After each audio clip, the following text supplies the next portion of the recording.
Assalamualaikum warahmatullahi wabarakatuh. Salam sejahtera kawan baik Nur Iswan Channel semua. Jumpa kembali. Salam menjernihkan pikiran dan menebar kebaikan.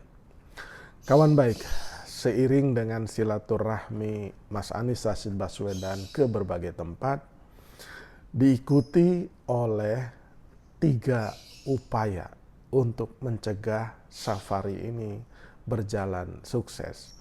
Jadi ada orang menyebutnya safari politik Mas Anies Rashid Baswedan, ada disebut sebagai silaturahmi. Tapi yang pasti adalah Mas Anies Rashid Baswedan berkeliling atas undangan Partai Nasdem dan berbagai unsur masyarakat dari mulai relawan sampai para tokoh-tokoh informal di berbagai tempat. Nah, 3 upaya. Ya, ada 3 upaya setidaknya sudah dilakukan, tidak hanya saat ini, tapi juga beberapa waktu yang lalu. Upaya pertama adalah mencoba menolak kehadiran Mas Anies di berbagai tempat tersebut. Yang kedua, ya kan, mencoba menjegalnya dengan tidak menerbitkan izin atau mencabut izinnya, gitu. Sehingga Mas Anies dan panitia penyelenggara itu tidak memiliki tempat untuk acara tersebut. Nah, yang terakhir, ya kan, dilaporkan ke Bawaslu, dianggap Mas Anies dan Nasdem itu mencuri star kampanye. Jadi 3 hal ini adalah upaya termutakhir dari membendung gerak maju dari Anies Rashid Baswedan di berbagai tempat. Nah, bagaimana ini terkait dengan demokrasi di tempat kita? Ya, memang menjadi agak aneh dan menjadi ironi. Kenapa?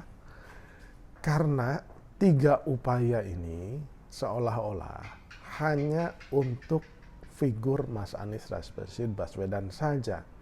Jika dibandingkan dengan acara-acara partai yang lain atau tokoh yang lain yang suka juga berkumpul, bahkan mengkonsolidasi kekuatannya dengan berbagai tempat, ya, tanpa harus menyebutkan satu-satu, ya kan, tapi semua figur politik, semua partai itu melakukan hal yang sama.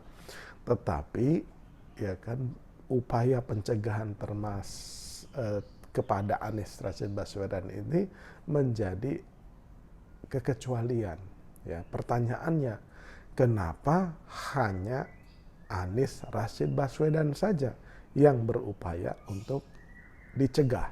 Ya kan, 3 tadi dicegahnya, izin-izinnya nggak keluar atau dibatalin, masyarakat disuruh menolak, ya kan, mungkin ada yang nyuruh atau inisiatif sendiri, kita tidak tahu, ya kan, kemudian dilaporkan ke Bawaslu, ya kan. Nah, figur yang lain kan tidak ada yang diperlakukan seperti ini, gitu. Nah, tetapi sebagai bagian dari demokrasi, saya kira para pendukung dan simpatisan Mas Anies juga tidak perlu emosional menanggapinya. Cukup diberikan argumen-argumen yang benar dan baik saja kepada para penolak itu dan menempuh koridor-koridor yang dibenarkan oleh demokrasi. Meskipun upaya tersebut adalah kemunduran dari ironi.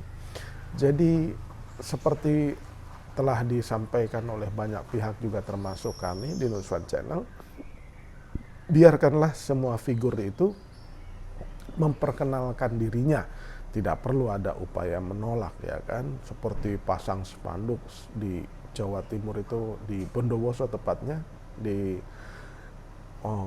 tolak Anies sampai kiamat, gitu kan.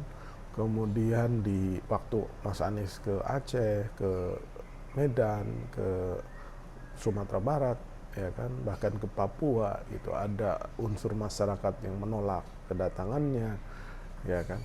Nah, biarkan saja, biarkan semua figur yang dianggap, diusung, didukung, dan menjadi potensial pemimpin kita, biarkan saja. Semua boleh memperkenalkan diri ke seluruh dan seantero negeri. Tidak boleh, diharapkan tidak boleh ada masyarakat yang menghalang-halangi, menolak, mempersulit izinnya dan melaporkannya ke Bawaslu gitu. Tidak perlu, biarkan supaya masyarakat melihat langsung, berkenalan langsung, ya kan, dan mengenal langsung tidak hanya figurnya, profilnya, tapi juga rekam jejaknya, pengalamannya, siapa dia, apa yang telah dia perbuat, gitu. Gagasan apa yang ingin dia hadirkan, gitu, kepada Republik Indonesia ini. Visi besar apa yang mau dia lakukan menyangkut dengan tantangan-tantangan masa depan dunia. Jadi masyarakat itu berkenalan gitu. Nah, Mas Anies berupaya untuk menyapa Indonesia, menyapa seluruh masyarakat Indonesia dengan cara menghadiri undangan-undangan tersebut. Nah, tidak perlu dihalang-halangi, tidak perlu dicegah-cegah, tidak perlu dijegal. Begitu juga yang lain, Mas Ganjar, Prabowo, Mbak Puan, Caimin, AHY, Sandi Uno, silahkan memperkenalkan dirinya, dan nanti melalui mekanisme demokrasi rakyat yang akan melakukan referendum nasional memilih pemimpinnya. Meskipun sekarang rakyat itu memiliki pilihan yang amat sangat terbatas. Terbatasnya karena dikunci oleh partai politik yang diusung adalah harus mencapai 20% kursinya, ya kan. Jadi yang terdiri dari satu partai, kalau penuh 20% seperti PDIP boleh, tapi di luar itu gabungan partai-partai harus bersatu mencukupkan dirinya 20% baru bisa mengusung. Nah, itu maksudnya masyarakat memiliki keterbatasan dalam memilih figur kepemimpinannya nasionalnya. Misalkan Nur Iswan Channel ingin mengusung seseorang, ya tidak mungkin kalau tidak melobi partai politik dan bekerja sama bersama partai politik. Nah, kembali ke hal yang tadi, akan menjadi tragedi dan ironi demokrasi apabila upaya-upaya pencegahan terhadap figur-figur tertentu itu dilakukan. Apalagi misalkan ada skenario besar yang didukung oleh instrumen kekuasaan, misalkan dilakukan untuk mencegah ini semua. Itu merupakan tindakan yang saya kira tidak fair. Demikian, kawan baik.